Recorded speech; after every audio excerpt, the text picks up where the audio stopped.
Impumelelo ayenzeki ngephutha. Hlanganyela nathi ukubungaza iminyaka ewu-20 yokuyikhandla nempumelelo ye-Durban Business Fair ezoba ngomhla ka-18 kuya ku-24 kuSeptemba e-ICC nase-Durban Exhibition Centre.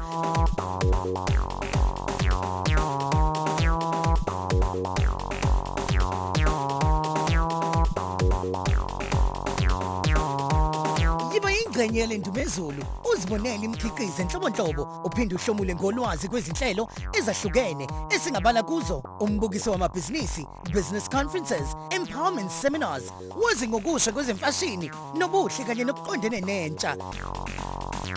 Siphinde sithokozele amasiko ethu ngezidlo zaseThekwini nokunye okuningi. Ungaphuthelwa, kungenwa mahala #DBF20 too much sauce.